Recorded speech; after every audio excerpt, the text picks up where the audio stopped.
So welcome back to another video guys. तो आज की ये जो वीडियो है इसमें मैं आपको क्लियर करने वाला हूँ कि आईपी एड्रेस का रूल जो है वो मतलब एक्चुअली कैसे वर्क करता है और प्लस अगर उसमें आपका कोई भी इशू आता है तो उसको आपको रिजॉल्व कैसे करना है। ये फंडिंग टिप्स हो जाए या फंडिंग टिक्स हो जाए या अदर कोई भी प्रॉब्लम है उसमें। तो मोस्टली जो अदर प्रॉब्लम्स है उनका मुझे पता नहीं, लेकिन जो अभी फंडिंग टिक्स में मुझे इशू आया था, क्योंकि बाकी फर्म में तो अभी तक इशू नहीं आया, लेकिन फंडिंग टिक्स में आपको पता होगा फंडिंग टिप्स हो या टिक्स हो दोनों एक ही हैं। उन दोनों में आईपी एड्रेस का रूल था, तो उसमें एक इशू आया, उसकी वजह से मेरा जो पे आउट है वो डिले हुआ 3 दिन से।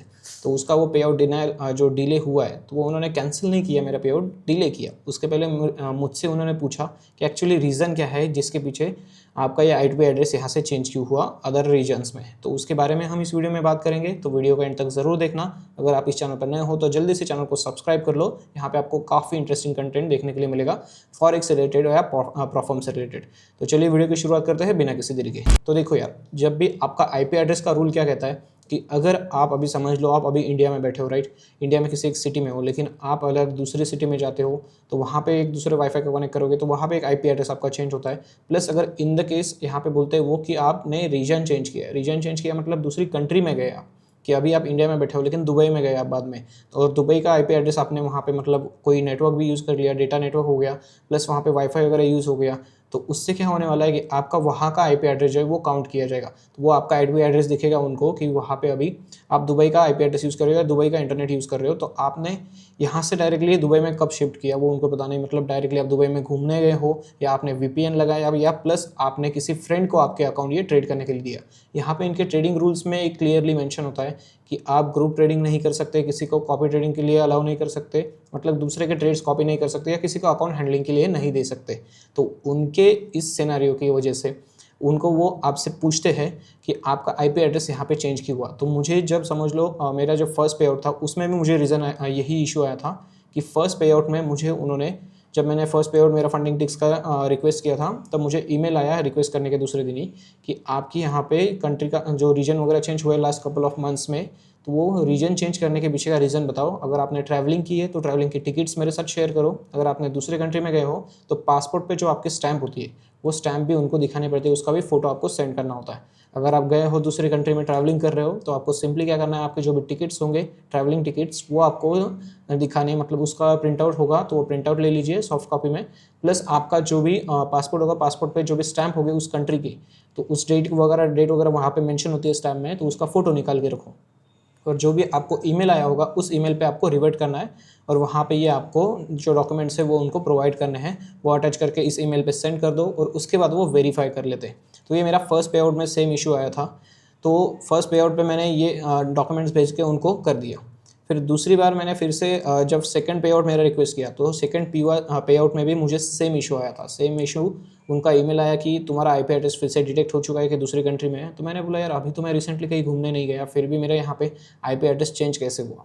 तो उसके बाद मुझे जब मैंने सपोर्ट से पूछा तो सपोर्ट ने बोला कि आपके इसमें वीपीएन ऑन दिख रहा है। तो वो वीपीएन कैसे यहाँ पे दिखता है कि वीपीएन समझ लो, जो अभी मेरा पीसी जो मेन पीसी है वहीं पे मैं एडिटिंग भी करता हूँ, तो एडिटिंग में कभी कभार क्या होता है कि यहाँ पे जो मेरा वीपीएन ऑन करना पड़ता है, क्योंकि अदर जो सॉफ्टवेयर है वो यहाँ पे इंडिया में नहीं चलते, उसको ऑन करने के लिए कैपकट में यूज़ करता हूँ।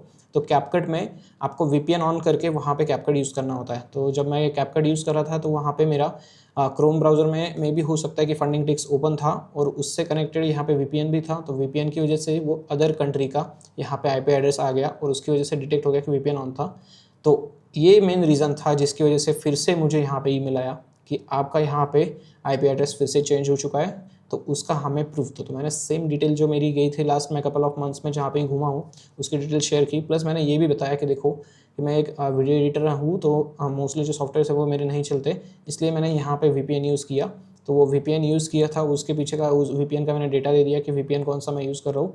उसका स्क्रीनशॉट वगैरह आप भेज सकते हो, वो भेजोगे तो आपका जो यहाँ पे जो भी अपील हो गया वो उनकी टीम की तरफ से वेरीफाई होगा, उसके बाद अप्रूव हो जाएगा। अप्रूव होने के बाद विद इन नेक्स्ट 24 आवर्स में आपको जो भी आपका पे आउट उन्होंने रोक के रखा होगा वो आपको सेंड कर देते हैं। तो इतना ईजी है और ये बिजनेस डे में ही आपको सेंड करने वाले, ना कि आपको अगर वीकेंड हो, वीकेंड मतलब सैटरडे संडे के दिन अगर आपका होता है तो उस दिन को आपको काउंट नहीं करना है, उस दिन में कोई भी काम नहीं होता, उस दिन छुट्टी होती है।